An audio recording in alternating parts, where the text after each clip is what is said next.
Greetings, folks. Welcome back to Unspoken World. Just a casual reminder, if you haven't subscribed, don't forget to hit that subscribe button and that bell icon for future content.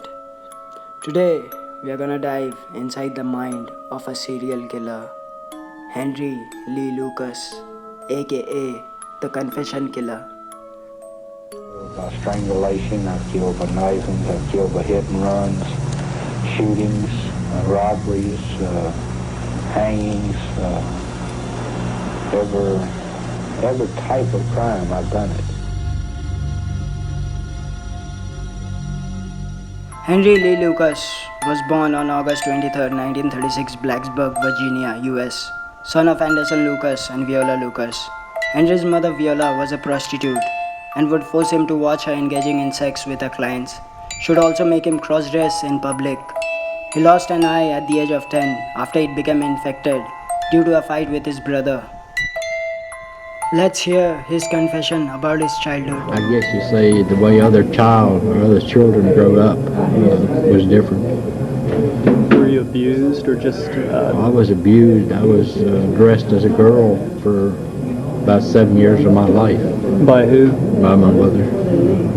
I had to wear a dress. I had to wear long hair. I was treated as a girl,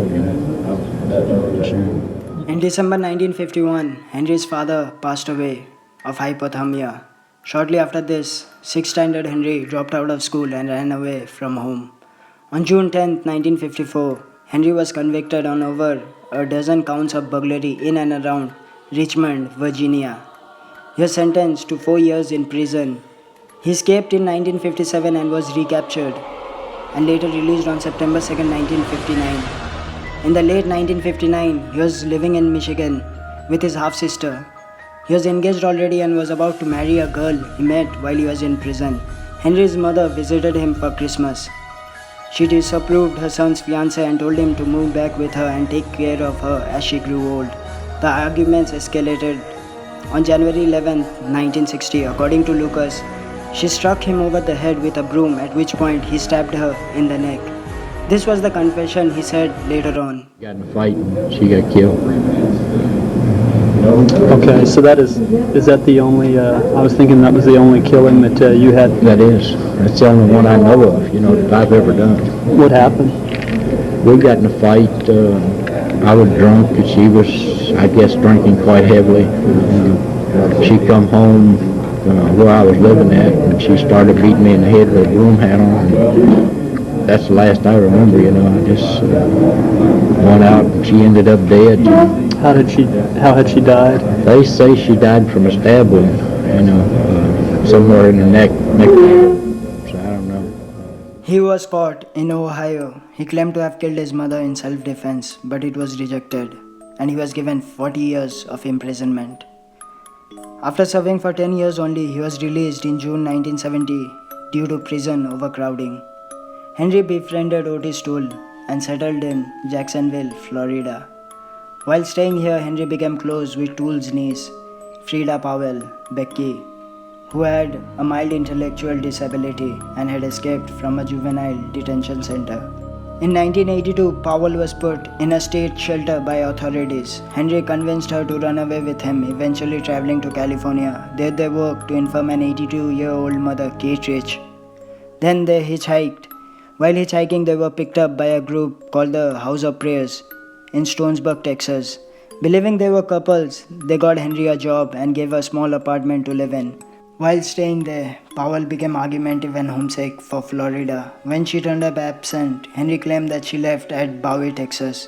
On June 1983, Henry was arrested by Texas Ranger Phil Ryan on charges of possession of firearms. Later, Henry confessed to the murder of Powell and Rich. This is a confession. I took her panties and her bra off. I had sexual intercourse. Well, after that, I cut her up in little teeny pieces. In November 1983, Henry was transferred to jail in Williamson County, Texas. In interviews with the law enforcement personnel, he confessed to numerous additional killings. It was thought that the confession of Henry led to 28 unsolved murders, but it was more. Claims to have killed over 150 women, was brought into an area at an undisclosed location. The Lucas Task Force was established. Bob Prince was to lead this force. The Lucas Task Force officially cleared 213 previously unsolved murders as a result of Henry's confession. We were absolutely deluged. The first day that we opened the task force doors, we had 70 telephone calls, long-distance telephone calls to return. And when we started returning them, we were receiving calls all the time, and we began booking interviews with agencies to come and interview Lucas. He cleared a murder of a white female in Norfolk, Virginia on the 9th. Who is thought to be a serial killer was being treated with kindness, taken to restaurants, rarely handcuffed, even knew security codes of the door of the police stations. It was discovered he was given access to the case files he was confessing to. Lucas remained convicted of 11 homicides. He has been sentenced to death for one, the woman dubbed as Orange Socks, later known as Deborah Louise Jackson.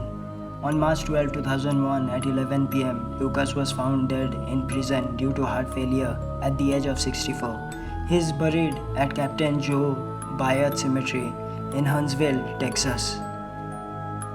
So everyone, there are so many serial killers in this world right now, so be aware of your surrounding. I'll see you all in the next video. Until then, stay safe, good night, love you all.